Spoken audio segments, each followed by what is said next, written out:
In August 2004, the lights atop New York City's Empire State Building went dark for 15 minutes, in what was to be an unprecedented tribute to a moment that once scared people half to death.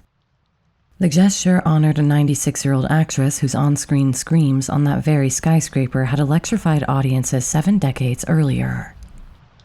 Fay Wray, the wide-eyed blonde beauty immortalized as King Kong's captive, lived a life as towering as the giant ape that lifted her into movie lore.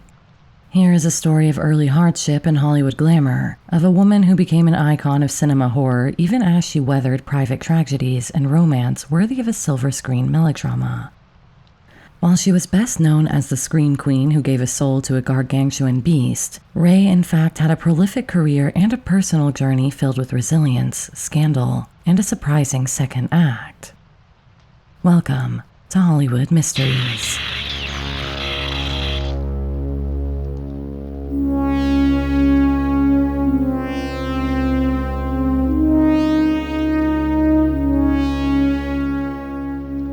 Vina Fay Wray was born on September 15, 1907, on a ranch near Cardston, Alberta, Canada, and she was one of 6 children.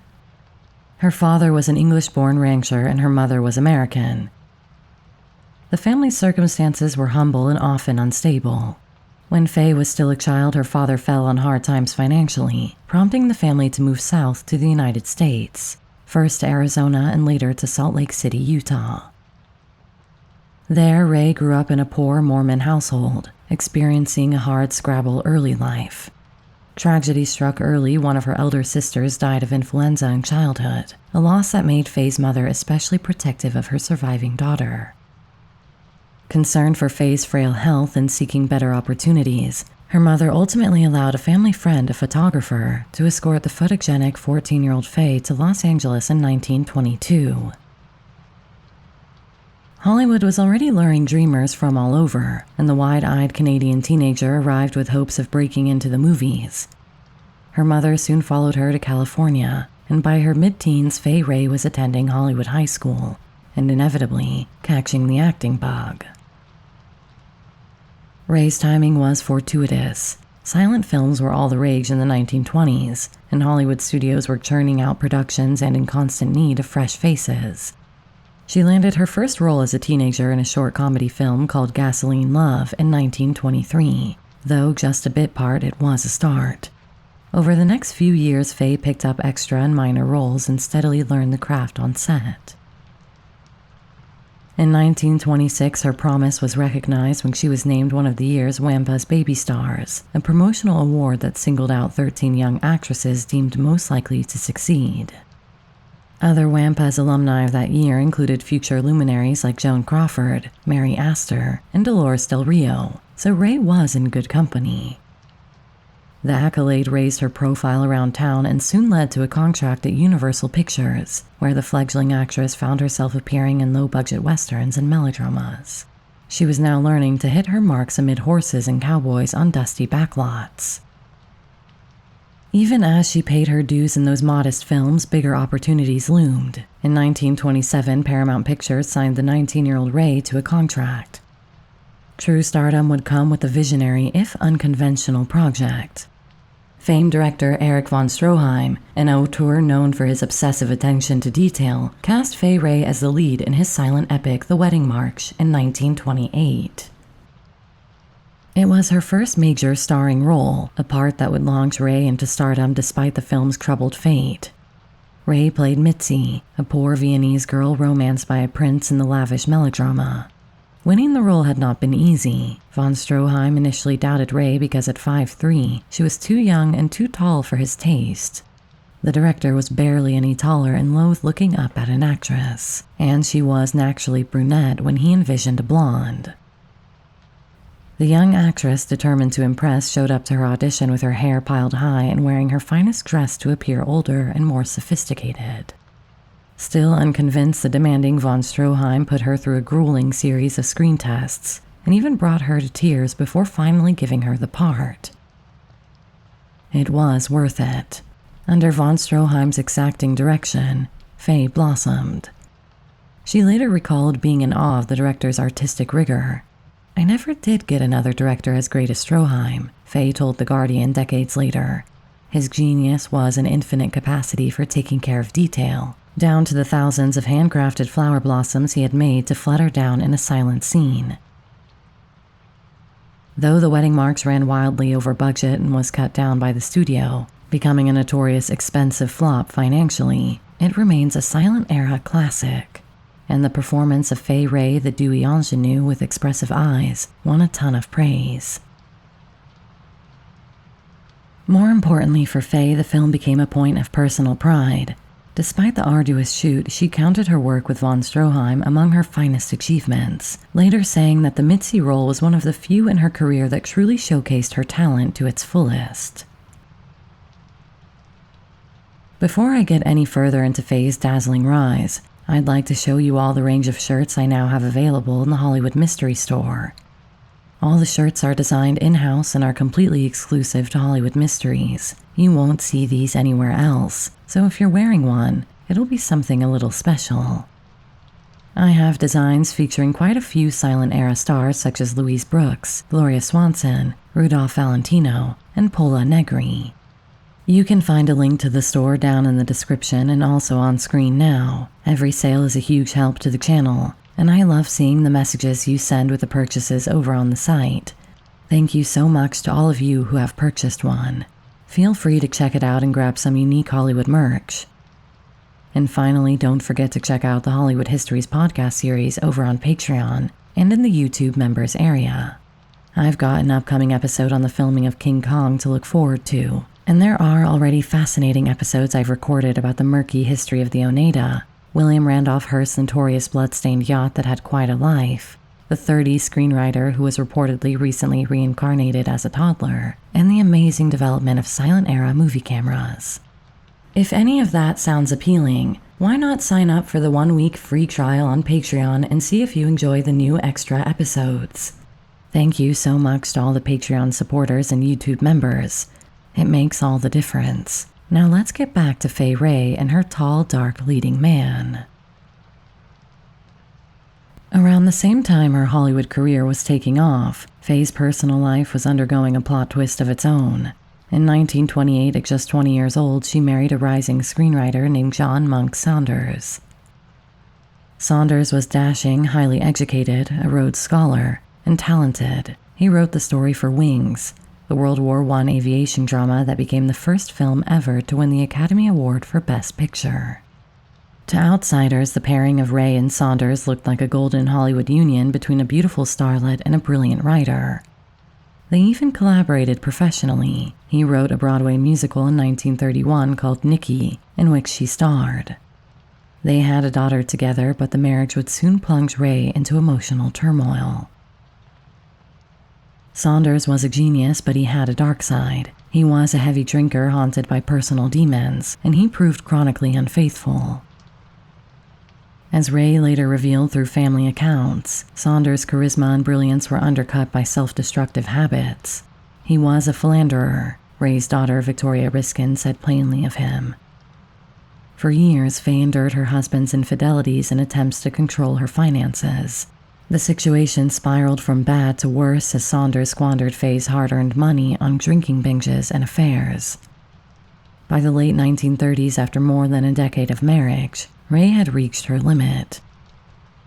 In 1939, she filed for divorce, finally breaking free from a partnership that had become toxic. Yet the end of the marriage did not bring an end to the drama. Shortly after the divorce, Saunders committed a final cruel act. In an unstable state, he kidnapped their young daughter, Susan, absconding with the toddler and leaving Fay frantic. Mother and child were safely reunited, but the incident was a chilling capstone to an abusive relationship. In 1940, not long after losing Fay, John Monk Saunders died by suicide, a tragic epilogue that left Fay with complex grief and guilt. Years later, Fay confided that she agonized over whether she could have somehow saved him from his demons. It was a shocking, sorrowful chapter, one largely hidden from the public at the time, and it tested Fay Wray's strength in ways no Hollywood thriller ever could. Even as her first marriage was crumbling behind closed doors, Fay Wray's acting career in the early 1930s was hitting a remarkable stride. The dawn of the talkies sound films had upended many silent-era careers, but Fay navigated the transition with ease. Her clear voice and natural on-screen presence meant she was in demand, and by 1932 she had established a niche as Hollywood's leading lady of the macabre. And it wasn't just the clarity of her voice that helped, but the astonishing pitch and power of her scream. That year she starred in Dr. X, a grisly mystery horror shot in early Technicolor, opposite Lionel Atwill, one of the era's go-to horror actors. Fay's role as a scientist's daughter menaced by a serial killer earned her the nickname Scream Queen, as she demonstrated a blood-curdling shriek on cue. Audiences couldn't get enough of the terror, and obligingly she screamed again in The Vampire Bat and Mystery of the Wax Museum, two more horror thrillers from 1933 that paired her with Atwill. All the while, Wray was under contract with RKO Radio Pictures, which recognized that her blend of delicate beauty and lung power was a box office asset. RKO also cast her in a high-adventure thriller classic called The Most Dangerous Game, about a sadistic hunter preying on shipwreck survivors on a jungle island that has influenced many movies in the years since. She spent weeks slogging through artificial swamps on a soundstage, evading menacing dogs and leaping over traps in a ripped evening gown. Excellent training, as it turned out, for what would come next. It was on the set of The Most Dangerous Game that Fay Wray unknowingly stepped into cinematic immortality. The film's co-directors Marion C. Cooper and Ernest B. Schoedsack were simultaneously preparing another, more ambitious RKO project and even reusing the same jungle sets at night. Cooper, an adventure filmmaker with a wild imagination, had co-written a screenplay about a giant prehistoric ape on the loose in modern-day Manhattan. Impressed by Wray's ability to convey both vulnerability and pluck, he offered her the female lead in this new film, assuring the 25-year-old actress that it would make her a star. Cooper teased his prospective leading lady with the tantalizing, if cryptic, promise, "You're going to have the tallest, darkest leading man in Hollywood," he told Wray. She later admitted she imagined someone like Cary Grant or Clark Gable, only to learn Cooper was referring to a 25-foot gorilla. The project's working title kept changing. At various times it was The Eighth Wonder and The Beast, but eventually they settled on a name that would echo through film history: King Kong. Filming King Kong in 1932 was an exhaustive, unorthodox endeavor that asked Wray to rely on her wits and her willingness to scream like never before. The production blended stop-motion animation for the giant ape with live actors, meaning Fay often performed her most intense scenes reacting to an empty space or a large prop. In one harrowing sequence, her character, aspiring actress Anne Darrow, is offered as a sacrifice to Kong and finds herself in his enormous paw. On set, this effect was achieved with a massive mechanical hand built to clutch Wray and lift her 30 feet into the air. She gamely endured multiple takes being jostled in the contraption, her only direction being to shriek in terror. "I yelled every time they said yell," Fay later shrugged about her basic approach to the role. Indeed, her vocal performance in King Kong became one of the most famous ever captured on film, a primal scream of such pitch and persistence that it would define the archetype of the movie damsel in distress. Off-camera, Fay was skeptical about the film that would come to define her. In later years, she admitted that in 1933, when King Kong was about to premiere, she feared the sensational adventure was, quote, "not Shakespeare," and might even undermine her credibility as a serious actress. But Cooper's extravagant vision paid off. Audiences didn't want Shakespeare in 1933. They wanted to be paralyzed with fear, and that is exactly what King Kong provided. When King Kong opened in the spring of 1933, it was nothing short of a phenomenon. Depression-era audiences, weary of reality, flocked to see the thrilling spectacle of beauty and beast atop the Empire State Building. RKO earned nearly $90,000 in the film's first 4 days, a staggering sum at a time when tickets cost 15 cents. Critics were captivated, and Fay Wray's place in pop culture was cemented overnight.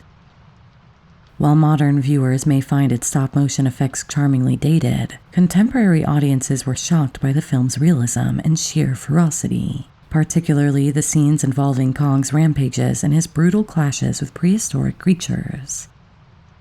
Reports from the era describe viewers screaming, fainting, urinating themselves, and even fleeing the theater. One famous anecdote, likely embellished over time, claims that some New York moviegoers dashed from the theater in panic, believing the events were real or mistook the Empire State Building finale as genuine news footage after arriving late, not understanding the mechanics of these new special effects. Another repeated story concerns children being taken out of matinee showings in tears, terrified not just of Kong, but of the dinosaur battles and in particular the overwhelming sound design, which used roars layered from lions, tigers, and even trains. The film's score, one of the earliest to be fully integrated throughout, brought a whole new level of emotional manipulation to audiences. In short, King Kong was not just a monster movie, it was a cultural shockwave that recalibrated what screen terror could be. For years, she resisted being defined by that single role. She even wore a brunette wig in other films to avoid being recognized as the, quote, blonde who lived through King Kong. But eventually, Fay made peace with her fate. "I'm liking it better now than I did in the beginning," she said in 1994 of the King Kong legacy. She came to appreciate that Kong, however fantastical, had given her a kind of immortality that serious dramas never could. "I called the movie my greeting card," Fay said, noting that for the rest of her life, meeting anyone new inevitably led to questions about King Kong. She even wrote a tongue-in-cheek open letter to the big ape in her 1989 memoir, acknowledging that to speak of me is to think of you, a gracious mark of respect to the creature that, after all, completely overshadowed her other accomplishments. What sometimes gets lost in the glare of King Kong's spotlight is that Fay Wray was much more than a one-role wonder. In fact, 1933, the year Kong roared into theaters, was the busiest of her career. Fay appeared in 11 films that year, holding her own opposite top leading men of Hollywood's golden age. She played a spunky showgirl alongside Spencer Tracy in Shanghai Madness, and a firecracker love interest in The Bowery opposite Wallace Beery in George Raft. She had already worked with Gary Cooper in The Legion of the Condemned, and would later share the screen with the likes of William Powell and Cary Grant.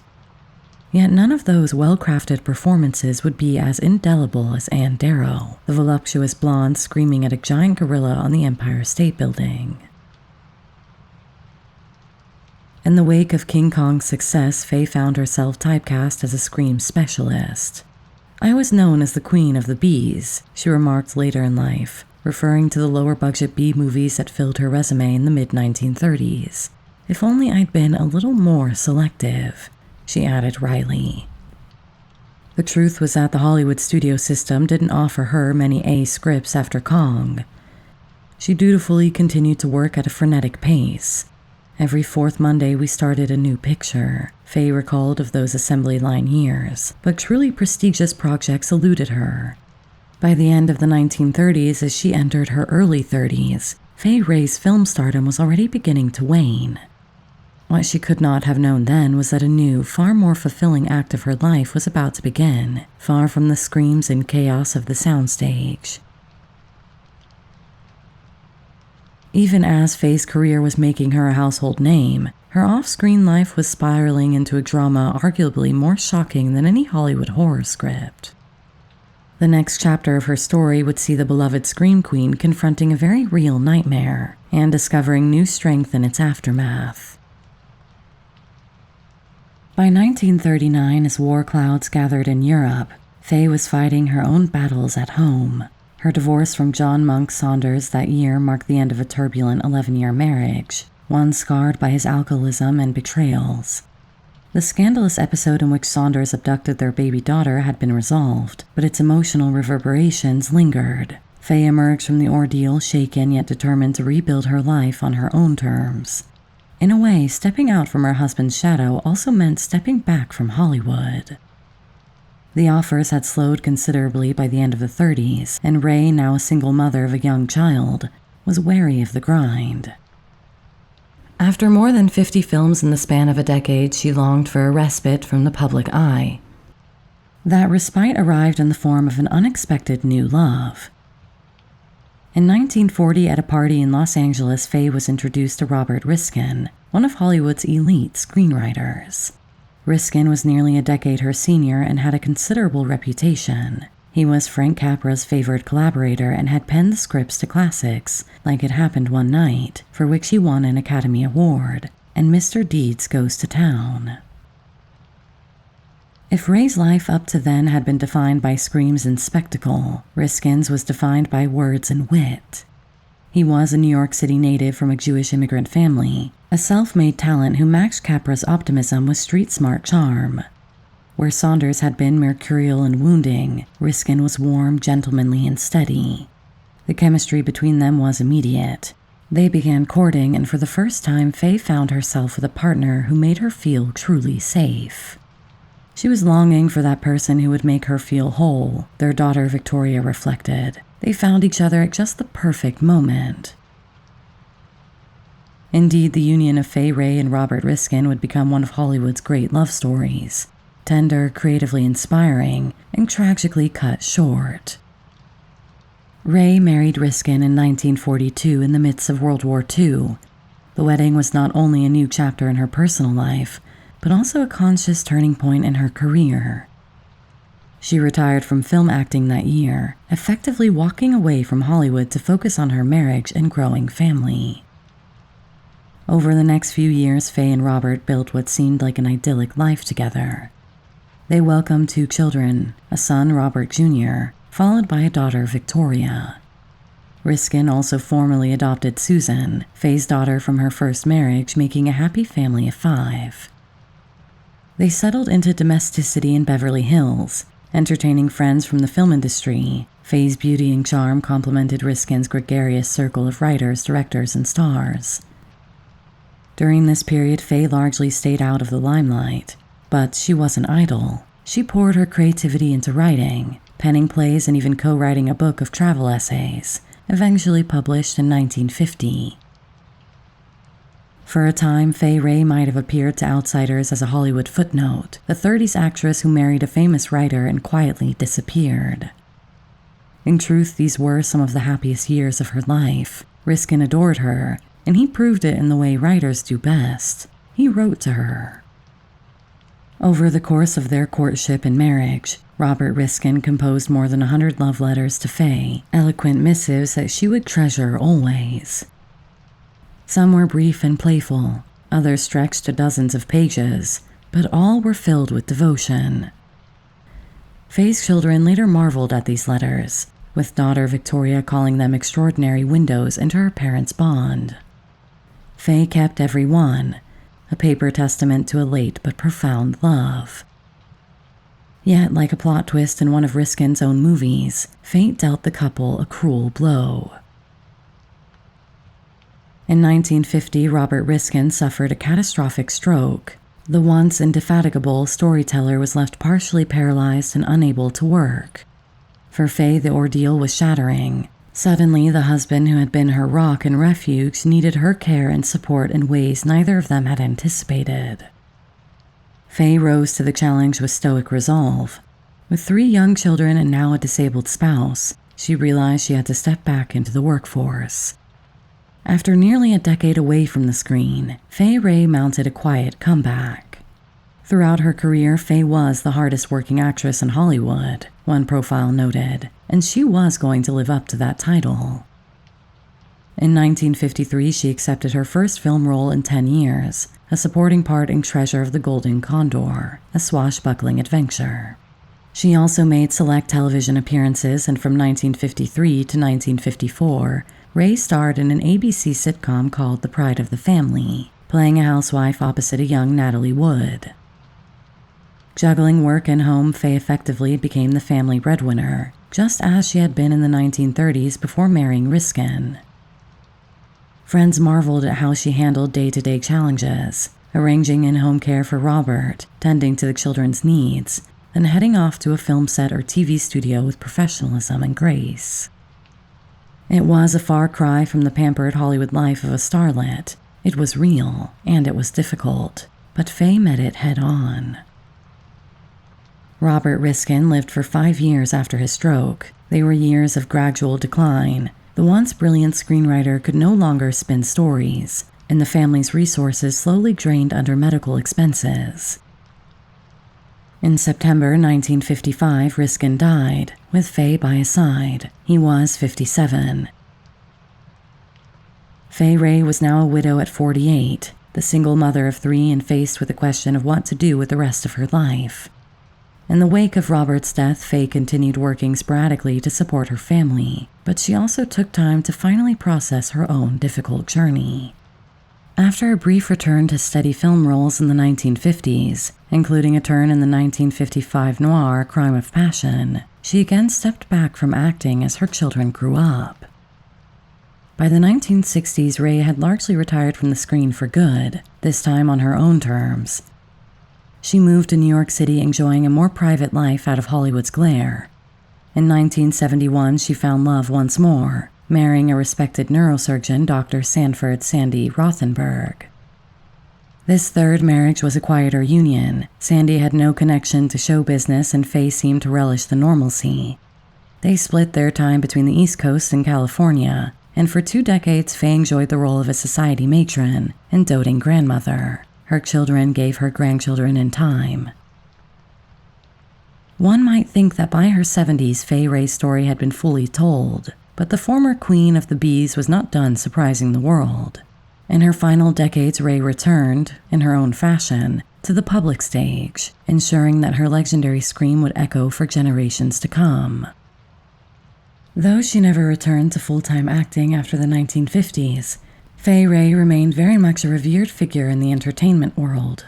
She had outlived the era of silent film, outlived the jungle of 1930s Hollywood, and by the 1970s was considered one of the last grand dames of the golden age. Occasionally, she made cameo appearances, a TV movie here, a guest star spot there. Her very last on-screen role was in Gideon's Trumpet, a 1980 television movie about a landmark Supreme Court case. But more often, Fay appeared as herself, an honored guest at retrospectives, film festivals, and industry events celebrating cinema history. In 1973, she published a candid autobiography titled On the Other Hand, A Life Story, where she recounted her journey from Alberta farm girl to Hollywood legend with characteristic humor and humility. The title itself was a witty nod to King Kong, a reference to how that other hand of Kong's had held her so famously aloft. In one memorable publicity stunt, the launch party for Wray's memoir was held on the 86th floor observatory of the Empire State Building, the very perks from which Kong met his end in the film. Surrounded by friends and fans, the 75-year-old Fay smiled for photographers with Manhattan's skyline behind her, fully embracing the iconography that had once made her apprehensive. In an open letter included in the book, she affectionately addressed her former co-star. "A good friend of mine died up there," she said of Kong's dramatic fall, adding that every time I'm in New York, I say a little prayer when passing the Empire State Building. It was a poignant, humorous, and poetic line, the kind of movie closure only real life can write. The 1980s and 90s saw a wave of nostalgia for classic Hollywood, and Fay Wray surfed it gracefully. In 1989, the year she turned 82, the National Film Society presented her with a Women in Film Crystal Award for her pioneering work. She earned a star in the Hollywood Walk of Fame, ensuring that her name was literally set in stone among the industry's immortals. At the 70th Academy Awards ceremony in 1998, Fay made a surprise appearance on stage with host Billy Crystal, a moment that prompted an enthusiastic standing ovation from the audience of contemporary stars. That same year, James Cameron's blockbuster Titanic was up for Best Picture, and it later emerged that Cameron had originally hoped to cast Fay Wray in the role of the elderly Rose, a part that eventually went to Gloria Stewart. Fay, then in her late 80s, politely declined the offer of what would have been another generational blockbuster. effectively ceding the spotlight to a fellow 1930s starlet who went on to earn an Oscar nomination. Fay's reason was never made public, but one can imagine the gracious veteran deciding that climbing one cinematic skyscraper in her life was quite enough. Even as centenarian status neared, Fay continued to engage with the legacy of King Kong. In early 2004, director Peter Jackson was deep into production on his lavish remake of King Kong, and he reached out to Fay with an invitation. Jackson and actress Naomi Watts, who was cast as Ann Darrow in the remake, met with Fay in New York, hoping to persuade the original Scream Queen to appear in a cameo for the new film. Ever the scene stealer, Fay twinklingly teased Watts, telling the younger actress, "You're not Ann Darrow, I'm Ann Darrow." It would be Fay's last public quip. Ultimately, she declined to appear in Jackson's remake, and fate intervened before any such cameo could be filmed. On August 8, 2004, Fay Wray passed away peacefully in her sleep at her Manhattan apartment. She was 96 years old. The outpouring of tributes that followed her death underscored just how deeply entwined she was with film history. One of the last remaining screen stars from Hollywood's golden era, one obituary noted. Indeed, by the time of her passing, she had lived long enough to see movies evolve from silent black and white reels to digital blockbusters, and King Kong, that risky project she took on in 1932, continued to tower in the popular imagination. As a final honor, 2 days after her death, the Empire State Building dimmed its storied lights at midnight, casting the city skyline into momentary darkness in memory of, quote, a woman whose impassioned performance over 70 years before had given the landmark new meaning. It was almost as if the great ape himself had reached down from history to tip his cap to his favorite co-star. Fay Wray's daughter Victoria remarked that the tribute was perfect. Her mother, she said, had always maintained a special bond with that building and what it represented in her life: adventure, terror, triumph, and romance wrapped into one. Those who knew her consistently described Wray as unpretentious and kind. In interviews during her later years, she was spunky, funny, and sweet, and utterly devoid of diva airs.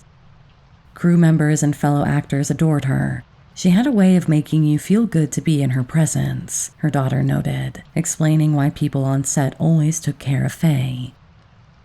Perhaps that genuine warmth is part of why audiences remained fond of her long after the screams stopped. She was in many ways a survivor of Hollywood's treacherous heights, of personal heartbreaks, of changing eras, and her story was one of resilience as much as fame.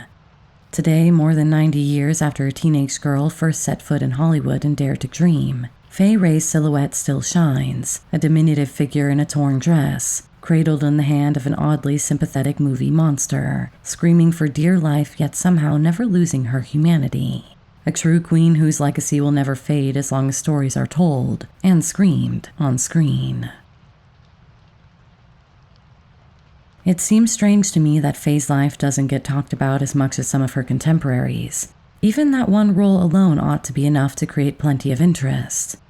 I hope you found, like I did, that there was much more to Fay Wray than the girl from King Kong.